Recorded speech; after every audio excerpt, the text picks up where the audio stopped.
અંદાજે 1 મહિના પહેલાં દીપક નવી નોકરી માટે પુણે શિફ્ટ થયો હતો અને તેણે એક શાંત સોસાયટીમાં ફર્સ્ટ ફ્લોર પર રૂમ ભાડે લીધો હતો, જ્યાં નીચે ગ્રાઉન્ડ ફ્લોર પર મકાન માલિક કર્નલ શમશેરસિંહ અને તેમની પત્ની ગાયત્રી દેવી રહેતા હતા. ઘર દીપકને ખૂબ ગમ્યું, પરંતુ એક મુશ્કેલી હતી કે કર્નલ સાહેબનો ગુસ્સો. સવાર સાંજ તેઓ ગાયત્રી આંટી પર દાબ્યા કરતા હતા. દવા ક્યાં છે? ચામાં ખાંડ ઓછી છે?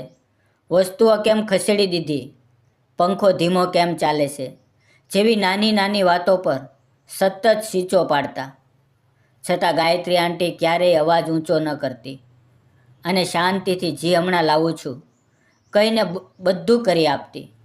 દીપકને ગાયત્રી આંટી પર દયા આવતી અને કર્નલ સાહેબ પર ગુસ્સો આવતો, કારણ કે તેને લાગતું કે તેઓ ટોક્સિક પતિ છે.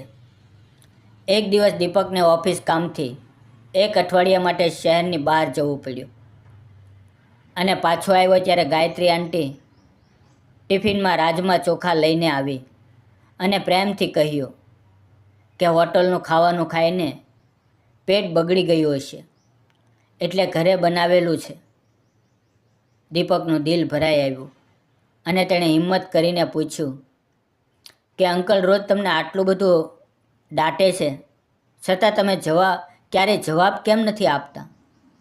ત્યારે ગાયત્રી આંટીએ ગંભીર થઈને કહ્યું કે દરેક સીચ પાડનાર માણસ પાછળ નફરત નથી હોતી અને દરેક ચૂપ રહેનાર પાછળ મજબૂરી નથી હોતી. સંબંધો ત્રાજવા પર નથી તોવાતા. થોડા દિવસ પછી રવિવારે નીચે કાચ તૂટવાનો અવાજ આવ્યો અને કર્નલ સાહેબ ફરી સીચો પાડતા હતા. ત્યારે દીપકનો ગુસ્સો ફાટી નીકળ્યો અને તે નીચે જઈને કર્નલ સાહેબને કહી બેઠો કે તમે રોજ આંટીને જલીલ કરો છો. એક કપ તૂટ્યો છે તો એટલામાં હંગામો કેમ? ત્યારે રૂમમાં સન્નાટો છવાઈ ગયો અને ગાયત્રી આંટીએ પહેલી વાર કડક અવાજમાં દીપકને કહ્યું કે મોટાઓની વચ્ચે બોલવાનો હક તને કોણે આપ્યો? તારે તારા રૂમમાં જવું જોઈએ. દીપક અપમાનિત થઈને ઉપર ચાલ્યો ગયો અને મનમાં વિચાર્યું કે ભલાઈનો જમાનો નથી. સાંજે ગાયત્રી આંટી ચા લઈને દીપક પાસે આવી અને કહ્યું કે આજે હું તને સાચી વાત કહું છું કે હું જવાબ કેમ નથી આપતી. ત્યારબાદ તેણે કહ્યું કે કર્નલ સાહેબ પહેલાં આવા નહોતા. તેઓ ફૌજમાં હતા અને ખૂબ પ્રેમાળ હતા, પરંતુ 3 વર્ષ પહેલાં તેમનો દીકરો રોહન બાઇક પર કોલેજ જઈ રહ્યો હતો ત્યારે હેલ્મેટ વગર ગયો અને એક્સિડન્ટમાં મૃત્યુ પામ્યો. ત્યારબાદ કર્નલ સાહેબ સંપૂર્ણ તૂટી ગયા, ડિપ્રેશનમાં ચાલ્યા ગયા અને 6 મહિના સુધી એક શબ્દ પણ બોલ્યા નહીં. ડૉક્ટરે કહ્યું કે અંદરનો ગુસ્સો બહાર નહીં આવે તો હાર્ટ ફેલ થઈ શકે અથવા તેઓ પાગલ થઈ શકે. પછી એક દિવસ તેમણે ચામાં ખાંડ ઓછી હતી એટલા માટે સીચ પાડી અને એ દિવસે ગાયત્રી આંટી રડી નહીં, પરંતુ ખુશ થઈ, કારણ કે 6 મહિના પછી પતિ બોલ્યા હતા. તેમનો ગુસ્સો ગાયત્રી પર નહોતો, પરંતુ કિસ્મત પર હતો અને પોતાના પર હતો કે તેમણે દીકરાને હેલ્મેટ માટે રોક્યો નહીં. ગાયત્રી આંટીએ કહ્યું કે હવે તેઓ ભૂલવાની બીમારીની શરૂઆતની સ્ટેજમાં છે, એટલે વસ્તુઓ ક્યાં મૂકી એ યાદ નથી રહેતું. ડર લાગે છે કે બધું હાથમાંથી સરકી રહ્યું છે અને જ્યારે તેઓ સીચે છે, ગાયત્રી તું ક્યાં છે, ત્યારે તેઓ દાટતા નથી, પરંતુ પનાહ માંગતા હોય છે કે ક્યાંક હું પણ તેમને છોડીને ન ચાલી જાઉં. તેમના માટે આ અવાજ તેમના જીવનનો સહારો છે અને મારા માટે એ શોર સંગીત છે, કારણ કે એ બતાવે છે કે તેઓ હજી જીવતા છે અને મારી સાથે છે.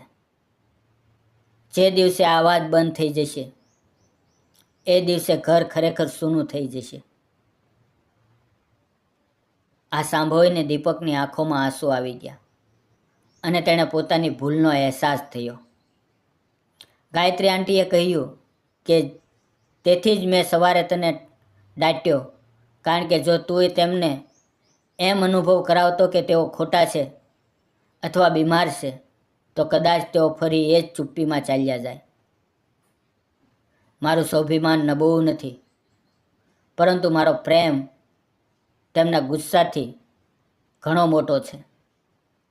દીપક તરત ગાયત્રી આંટીના પગે પડીને માફી માંગવા લાગ્યો અને કહ્યું કે મેં ફક્ત બહારનો શોર સાંભળ્યો, અંદરની ખામોશી સમજ્યો નહીં.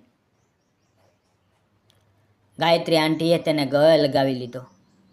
બીજે દિવસે સવારે દીપક ઓફિસ જવા નીકળ્યો ત્યારે ફરી કર્નલ સાહેબની સ્પીચ આવી. ગાયત્રી, મારા ચશ્મા ક્યાં છે? અને દીપકને આ વખતે ગુસ્સો નહીં પરંતુ સ્મિત આવ્યું અને તેણે મનમાં ભગવાનને પ્રાર્થના કરી કે આ અવાજ હંમેશા સલામત રહે.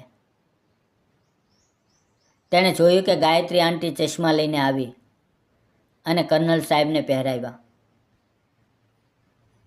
કર્નલ સાહેબે ચૂપચાપ ગાયત્રી આંટીનો હાથ પકડી પોતાના ગાલ સાથે લગાવી દીધો.